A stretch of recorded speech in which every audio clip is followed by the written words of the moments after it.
Hello बच्चों, कैसे हो आप लोग। स्वागत है आप सबका मेरे चैनल एजुमेरेटिव हिंदी पर। मैं चंदना आप सभी बच्चों को भाषा विचार से अवगत कराऊंगी। तो आइए शुरू करते हैं भाषा विचार चंदना के साथ।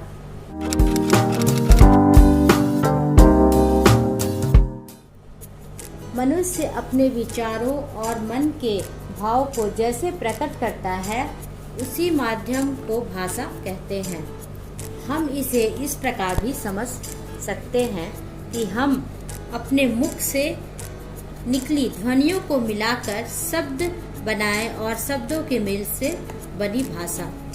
भाषा की परिभाषा है जिसके द्वारा मनुष्य बोलकर, सुनकर, लिखकर और पढ़कर अपने मन के भाव या विचारों को एक दूसरे तक प्रकट करते हैं।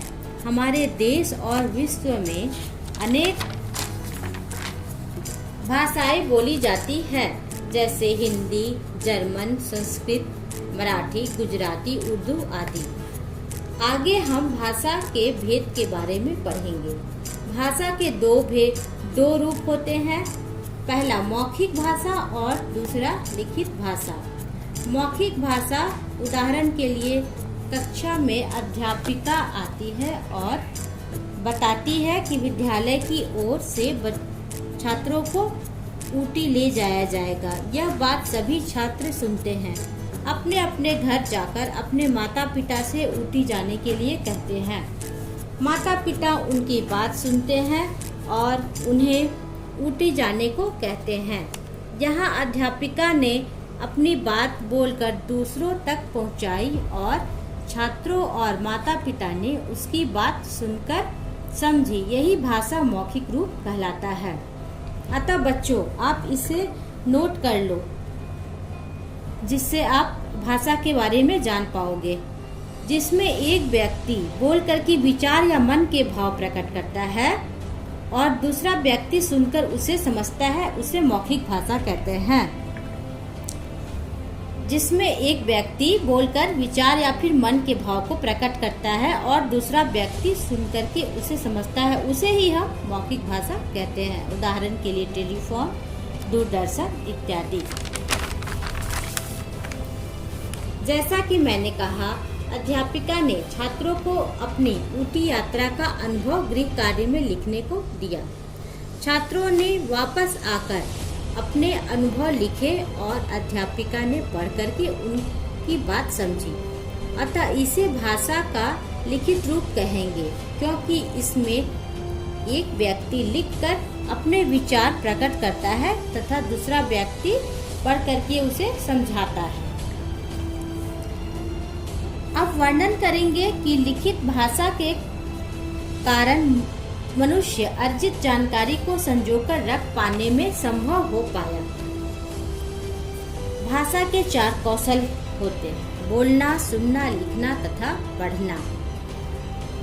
एक व्यक्ति अपने विचार या मन के भाव लिख करके प्रकट करता है और दूसरा व्यक्ति पढ़कर उसकी बात समझता है, उसे लिखित भाषा कहते हैं। अच्छा बच्चों, लिखित भाषा हम किसे कहते हैं, एक बार मैं फिर से रिपीट कर देती हूँ।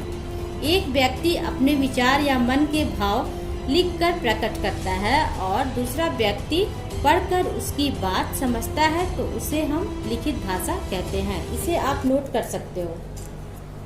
सांकेतिक भाषा, जब संकेतों या इशारों द्वारा बात समझी जाती है, जैसे चौराहे पर खड़ा यातायात को नियंत्रित करता सिपाही, इसे हम सांकेतिक भाषा कहते हैं। वैसे सांकेतिक भाषा का वर्णन नहीं किया जाता।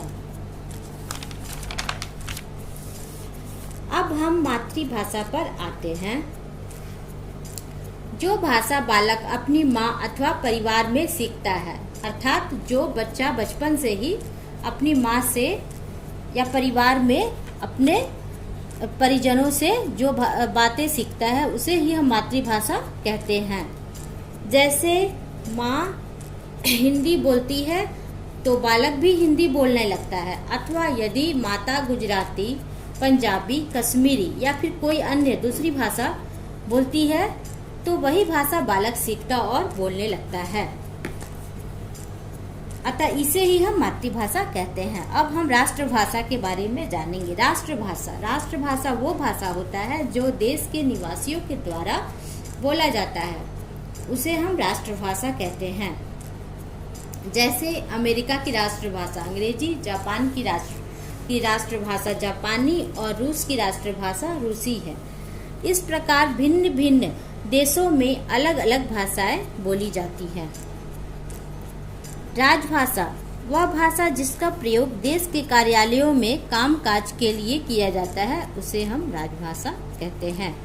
अतः भाषा के विषय में जानने के बाद हमें यह पता चलता है कि देश, दुनिया और हमारे समाज में भाषा की उपयोगिता बहुत ज़्यादा है। अच्छा बच्चों, उम्मीद है आपको आज का सेशन पसंद आया होगा। मेरे अगले वीडियो में देखना ना भूले वर्ण विचार। तो फिर देर क्यों, लाइक का बटन दबाइए और आज अभी सब्सक्राइब करें मेरे चैनल को। Bye bye.